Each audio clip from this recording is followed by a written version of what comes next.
নমস্কার বন্ধুরা, কল্যাণী রান্নাঘরের নতুন আরও একটা পর্বে আপনাদের সবাইকে স্বাগত জানাই। আজ আমি আপনাদের সঙ্গে শেয়ার করছি একদম অল্প মশলায় তৈরি লাল লাল সয়াবিন আলুর কারি রেসিপি। এই সয়াবিন কারি রেসিপিটি কিন্তু গরম গরম ভাত, রুটি, লুচির সঙ্গে ভীষণই ভালো লাগে খেতে। তো চলুন দেখে নেওয়া যাক আজকের এই সহজ পদ্ধতিতে তৈরি সয়াবিন কারির রেসিপিটি। প্রথমে আমি একটা কড়াইতে জল গরম করতে বসিয়ে দিয়েছি আর তার মধ্যে দিয়ে দিচ্ছি 120 গ্রাম সয়াবিন। এখন সয়াবিনগুলোকে ভালোভাবে গরম জলের সঙ্গে মিশিয়ে দিচ্ছি একটা খুন্তির সাহায্যে। গ্যাসের ফ্লেম মিডিয়ামে রেখে এই সয়াবিনটাকে আমি 2 থেকে 3 মিনিট সময় নিয়ে সিদ্ধ করে নেব। সয়াবিনগুলো সিদ্ধ হয়ে যখন দেখবেন ডাবল হয়ে গেছে তখন এই জলটা ঝরিয়ে রাখতে হবে।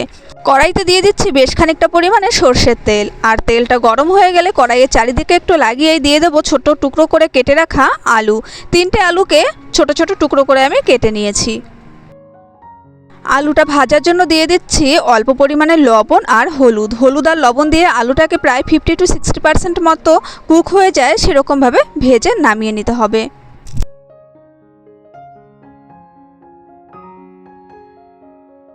আলুটা কিন্তু লাল লাল করে ভাজা হয়ে গেছে। এবারে এই আলুটা নামিয়ে নেব কড়াই থেকে।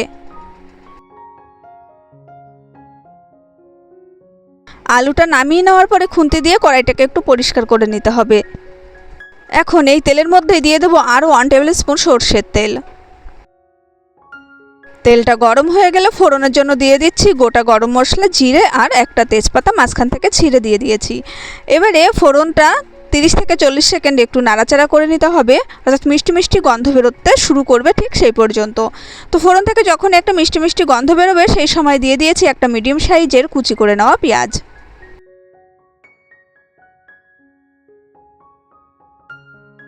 পেঁয়াজটাকে হালকা একটু গোল্ডেন ব্রাউন কালার করে ভেজে নিতে হবে।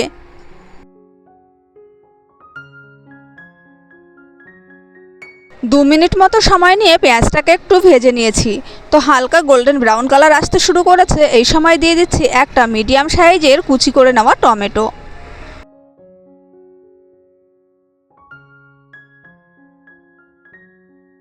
টমেটো দেওয়ার পরে দিয়ে দিচ্ছি খানিকটা পরিমাণে লবণ। লবণটা টমেটোর সঙ্গে ভালোভাবে মিশিয়ে ঢাকা দিয়ে রাখলে টমেটো খুব তাড়াতাড়ি হয়ে যায়, তাই টমেটোটা যখন কড়াইতে দেবেন তো অবশ্যই একটু লবণ দিয়ে দেবেন। এবার ঢাকা দিয়ে 2 মিনিট মতো অপেক্ষা করব। মিনিট 2 বাদে ঢাকনাটা খুলে নিচ্ছি, আর এই সময় দেখুন কতটা নরম হয়ে গেছে এই টমেটোগুলো।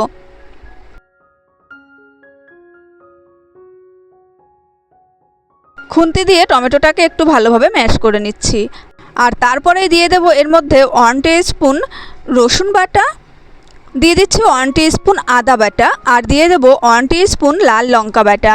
আমি এখানে 5টা লাল লঙ্কাকে বেটে নিয়েছি, তবে আপনারা কিন্তু শুকনো লঙ্কাও বেটে দিতে পারেন অথবা গুঁড়ো লঙ্কা ব্যবহার করতে পারেন, তবে ঝালটা অবশ্যই আপনারা আপনাদের টেস্ট অনুযায়ী দিয়ে দেবেন। আদা রসুনের কাঁচা গন্ধটা চলে যাওয়া পর্যন্ত মশলাটাকে কষিয়ে নিতে হবে মোটামুটি 1.5 থেকে 2 মিনিট সময় নিয়ে।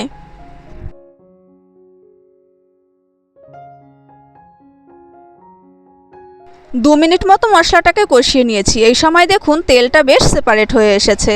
আর এখন দিয়ে দিচ্ছি কিছু গুঁড়ো মশলা। এখানে আমি দিয়ে দিচ্ছি 1/4 টিস্পুন জিরে গুঁড়ো, 1/4 টিস্পুন লাল লঙ্কার গুঁড়ো, আর 1/2 টিস্পুন দিয়ে দিচ্ছি কাশ্মীরি লঙ্কার গুঁড়ো। কাশ্মীরি লঙ্কার গুঁড়োটা অবশ্যই কিন্তু কালারের জন্য দিয়ে দিয়েছি।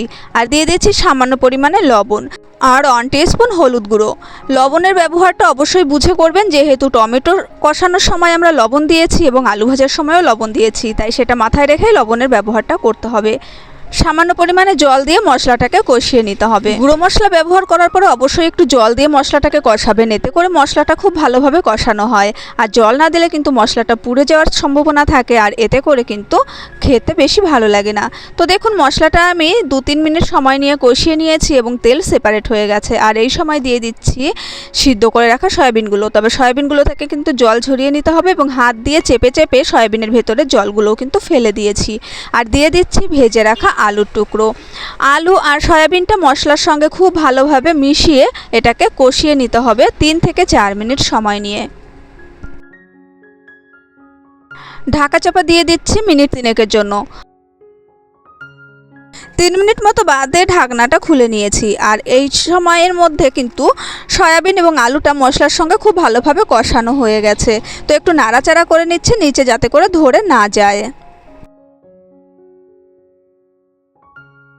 ভালোভাবে একটু নাড়াচাড়া করে নিয়ে দিয়ে দিচ্ছি পরিমাণ মতো জল। আমি এখানে 1.5 গ্লাস মতো জল ব্যবহার করছি, তবে আপনারা যেমন গ্রেভি রাখতে পছন্দ করেন সেই হিসাবে জল একটু কম বা বেশি দিতে পারেন। যেহেতু এটা আমি সয়াবিনের কারি রান্না করছি, তাই জলের পরিমাণটা একটু বেশি রেখেছি। জলের সঙ্গে সয়াবিনগুলো ভালোভাবে মিশিয়ে দিয়ে ঢাকনা দিয়ে অপেক্ষা করব 5 থেকে 6 মিনিট। গ্যাসের ফ্লেমটা রাখবো মিডিয়ামে।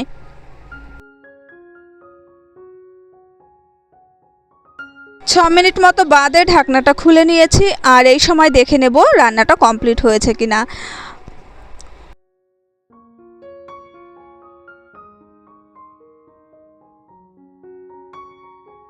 খুন্তি দিয়ে একটা আলুকে একটু চেপে দেখে নিচ্ছি যে আলুটা ঠিকঠাকভাবে সিদ্ধ হয়েছে কিনা। তো আলু কিন্তু খুব ভালোভাবে সিদ্ধ হয়ে গেছে, তার মানে রান্নাটা কিন্তু অলমোস্ট কমপ্লিট হয়ে গেছে। তো নামানোর আগে দিয়ে দিচ্ছি আমি একটু ভাজা মশলা। ধনে, জিরে, তেজপাতা আর 2টো শুকনো লঙ্কা আমি শুকনো খোলায় হালকা করে ভেজে এটাকে গুঁড়ো করে রেখেছিলাম। সেই ভাজা মশলার গুঁড়োটাই এখানে ব্যবহার করছি। আমি কোনো রকমের গরম মশলার গুঁড়ো ব্যবহার করছি না আজকের এই রান্নাটায়। এই ভাজা গুঁড়ো মশলার যে গন্ধটা, এটার জন্যই কিন্তু খেতে বেশি ভালো লাগবে। তো ভালোভাবে মশলাটা তরকারির সঙ্গে মিশিয়ে ঢাকা দিয়ে 5 মিনিট স্ট্যান্ডিং টাইমে রেখে দেবো, আর তারপরেই সার্ভ করে দেব গরম গরম ভাতের সঙ্গে। তো আশা করছি আজকের এই সহজভাবে তৈরি সয়াবিনের কারি রেসিপিটি আপনাদের ভালো লেগেছে। ভালো লাগলে চ্যানেলটা সাবস্ক্রাইব করার অনুরোধ রইল। পাশে থাকা বেল আইকন অবশ্যই ক্লিক করে রাখবেন, যাতে আমি নতুন নতুন রেসিপি শেয়ার করার সঙ্গে সঙ্গে নোটিফিকেশান পেয়ে যান। দেখা হবে পরের রেসিপির সঙ্গে। সেই পর্যন্ত সবাই ভালো থাকবেন, সুস্থ থাকবেন আর সাবধানে থাকবেন। আজকের মতো টাটা।